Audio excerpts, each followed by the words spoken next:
Hello, I'm excited to be sharing with you about cracking the nitrogen code, the power of remote sensing.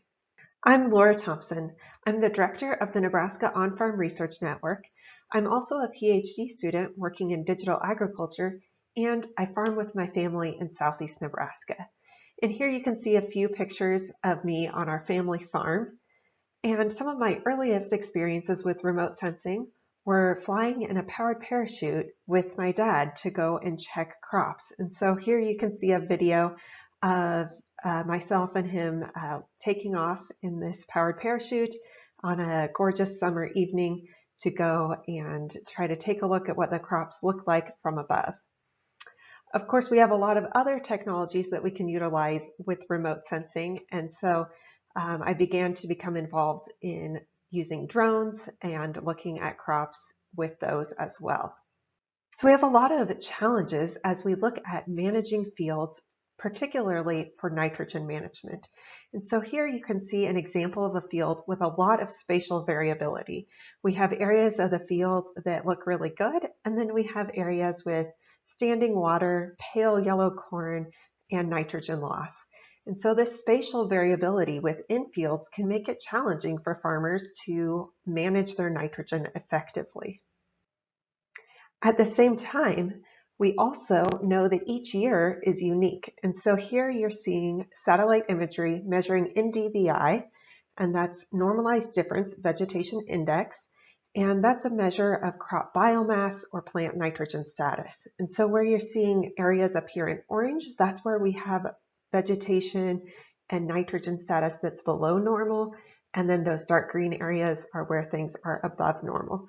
So we can see that each year and even within the year, there's a tremendous amount of variation in those readings. So that makes it even more challenging to effectively manage nitrogen in particular, knowing that no 2 years are the same and the crop nitrogen requirements can vary, as well as the interactions in the environment and the opportunity for nitrogen to be lost to the environment. So the spatial and temporal variability, both in nitrogen interactions in the environment as well as in crop yield, can make nitrogen management very challenging, which can result in some serious consequences for the environment. Here you can see the Gulf of Mexico and the hypoxic zone resulting from fertilizer nutrient loading. On a more local levels, we can have impacts to people with drinking water not being safe to drink due to too high of nitrates in the water. And this can also impact our communities and society, resulting in the need for expensive water remediation to be installed in order to make that water safe for citizens and communities to drink. So today we're going to look at how we can use technology and data to better manage nitrogen to respond to that spatial variability within the field and that temporal, that year-to-year variability. And remote sensing is one tool to really help us do that. And so here you can see a handheld crop canopy sensor. This can be taken through the field and is producing readings similar to what you saw on that satellite imagery to help us better understand the plant's nitrogen content. We can also mount these same type of sensors on high clearance applicators that you see here, and that can be sensed as we move through the field, and then we can even apply on the go as that applicator is moving through the field. These similar sensors can also be installed on drones to monitor fields from above, and we're also able to collect this similar data, as you saw previously, on a frequent time basis using satellite imagery on much larger areas. So as we look at how these sensors work, one aspect that's really neat about them is that we can see beyond the true color image and what our eyes can see. And these sensors are actually allowing us to detect things that we don't see visually with our own eyes. So as we look at this field here, it appears as though when we look at this green image that the field is pretty uniform and not a lot of variability within the field. But when we look at this NDVI image that we're able to capture with these sensors, we're able to suddenly see that there's a lot of variation. We have some areas that are showing up in red or orange that are not performing as well. We can see some edge effects on the field. And so we're able to detect a lot more than beyond what our eyes can see. So today I want to share with you stories of 3 farmers who have been working with our Nebraska On-Farm Research Network to evaluate these remote sensing technologies and see how they'll fit in their farming operation. So first up, you have on the left John, and he's holding his crop canopy sensor. Next, we'll be hearing about Doug and Tony, who farm in central Nebraska and apply nitrogen with their center pivot. And then lastly, we'll be hearing about Nate, who uses his drone equipped with a sensor to monitor his corn. So first we're going to hear about John, and he farms in western Nebraska, and you can see their beautiful farm this winter and him and his son out looking and checking the cattle. And John had purchased sensors several years ago because he heard that they could help him be more efficient with his nitrogen management. But he found there was a big learning curve and a lack of support, and it made it difficult for John to really fully utilize this technology that he'd invested in. So this past year, John partnered with our on-farm research network to assess how the sensors perform compared to what he typically did. And so let's take a look at his results. First, looking at nitrogen application. Typically, John had applied around 241 pounds of nitrogen, and the sensors recommended on average 162 pounds. So this was almost an 80-pound decrease in nitrogen fertilizer. We then looked at the yield, comparing these two approaches, and found that yield was very similar. There was about a 1% decrease in yield using the sensor approach in that year. And finally, when we looked at the profitability of using the sensors, we found that there was a nearly $50 increase per acre in profit by utilizing this technology. And so John said, the sensors see what we can't and help verify what we think we need for nitrogen is often not the case. Participating in on-farm research has forced me to continue to use the sensors, helping me really evaluate our methods. So let's take a closer look at how these sensors work. So here you're seeing a view looking out the front of the cab of a high clearance applicator, and we have the sensors mounted on the boom in the front. And on the graphs there, first on the top, you're going to be seeing the sensor readings and see what those sensors are reading in as they move through the field. And then on the bottom, you're seeing that corresponding recommendation of nitrogen. And so nitrogen is being applied on the go as this applicator moves through the field. So you can see the sensors sensing those differences in the corn that we really don't see with our own eyes. And as we move to some areas here where we've got lower readings with those red lower indexes, that's going to indicate lower plant nitrogen and that more fertilizer is needed. And so you can see that corresponding increase on the blue line there. Then when we move here to where we have higher readings, where we're up in that green range, here, no additional nitrogen fertilizer is needed, and so we can see that corresponding decrease in that blue line where we're not recommending nitrogen. So John saved nitrogen overall on the field, but also using the sensor technology, he was better distributing that nitrogen fertilizer within the field to respond to that spatial variability. But not all farmers have invested in the sensor technology like John. So from 2015 to 2021, we took this applicator that you see here, equipped with sensors, to over 50 farmer fields to help them see if this technology was a good fit for them. So you can see those locations there. And so we applied a portion of the field guided by the sensors, and then the remainder of the field was applied as the grower would normally apply. And so when we look at the nitrogen efficiency using those sensors, we found that 87% of the sites had more efficient nitrogen use. And on average, the nitrogen savings were 42 pounds per acre and yields were essentially the same. We then looked at the profitability of using this sensor approach, and we found that 69% of the sites were more profitable, and on average, that increase in profit was about $51 per acre. So the key idea here is that involving farmers in this testing process ensures that solutions that we develop or that they access are relevant and helps them increase their adoption of these technologies going forward. All right, so now we're going to move to central Nebraska, and here we have Doug and Tony, and each year they apply a large percentage of their nitrogen through their center pivot. And so as they're irrigating, they're also applying fertilizer. We call this fertigation, and this really allows for greater efficiency, and more timely applications. We're better matching the time that nitrogen is being applied with the time that the crop is needing nitrogen. But they find it difficult to know how much nitrogen to put on, and each time they're irrigating to know, does the crop need more nitrogen or is it sufficient? So like John, Doug and Tony chose to partner with the On-Farm Research Network, and here you can see graduate student Taylor, who is working with them to test ways to make more informed decisions about nitrogen fertilizer applications that they're applying through the pivot by using remote sensing. So let's take a look at how this sensor-based fertigation method works.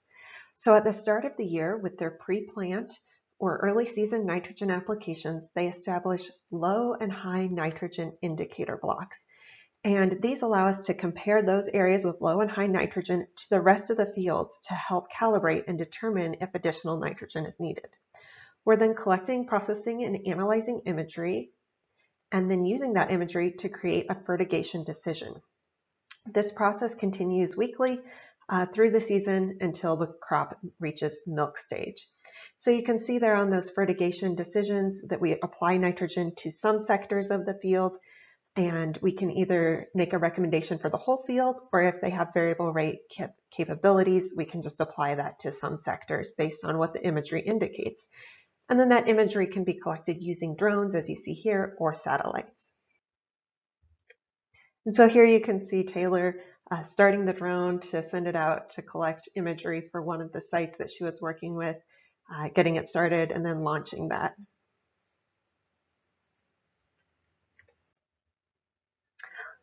All right, so let's take a look at the results and see what Doug and Tony found. So first, looking again at their nitrogen application. Generally, they were applying around 246 pounds normally, and using this data-driven sensor-based method, they were able to cut that back to only 148 pounds, so almost a 100-pound decrease in nitrogen application. So what was the impact on yield? Well, they had absolutely no difference in yield for saving this much nitrogen. So that, of course, is going to have some good profitability returns, producing the same amount of crop and using significantly less input. And so they had an $80 per acre increase in profitability. And so Doug said, this project has really proved to me that with the sensor-based approach, we can get by with a lot less nitrogen. And just like the other sites I showed you, we also are testing this on other locations. You can see 10 other locations that tested the same method. And we found that in 100% of the cases, using this method resulted in greater efficiency compared to what growers had typically been doing. And the average nitrogen savings was 58 pounds per acre. When we look at profitability, we found that 70% of the sites were more profitable. And for those 70% of sites, the average profit increase was $44 per acre.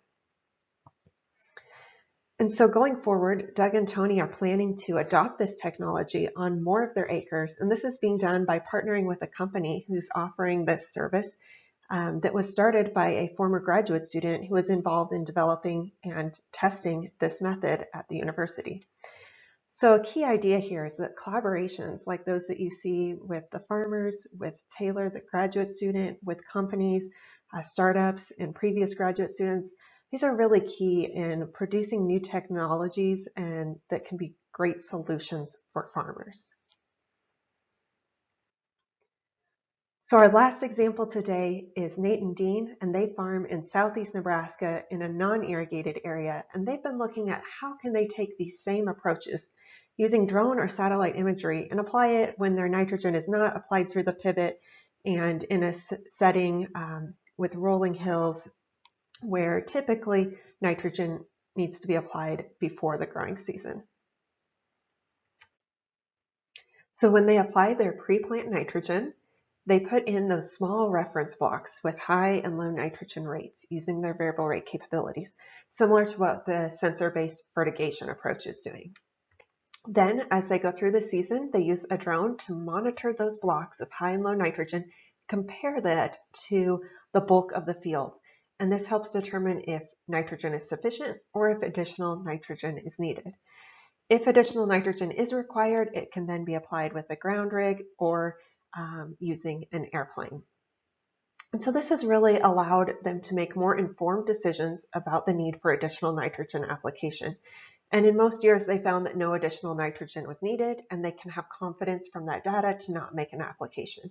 However, if the data shows that more nitrogen is needed in some years, that imagery can help them to direct a variable rate application, again, using that high clearance rig or the airplane.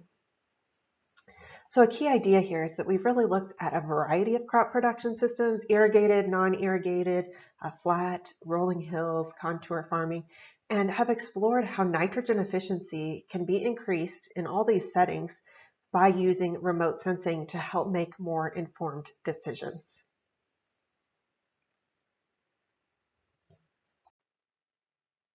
So we've seen that remote sensing already has great capabilities to make more informed nitrogen management and reduce excess nitrogen management. And so as we move forward, some future developments that may enhance or improve this technology is integrating other information, things like soils data, yield predictions, weather forecasts, integrating that information with that remotely sensed data to try to make the strongest and most informed recommendations. So to make this technology more broadly available, efforts are needed to help scale these approaches and bring it to more people. And here you see some of those pieces that need to come together. One being higher resolution imagery in the top left. In the bottom left, more frequent satellite imagery. In the top right, the development of data processing engines to help analyze all this frequent and high resolution imagery, combine it with these other data sources that we talked about in the previous graphic. And then finally, the development of user decision support interfaces. And this is critical in taking this information and making it meaningful to farmers so that they can use that to inform their nitrogen management decisions. And so NASA and frequent satellite imagery that NASA is producing may be part of developing these solutions. Thank you for watching today. My contact information is here. Please feel free to reach out. I would love to continue this conversation about how we can further improve nitrogen management using remote sensing.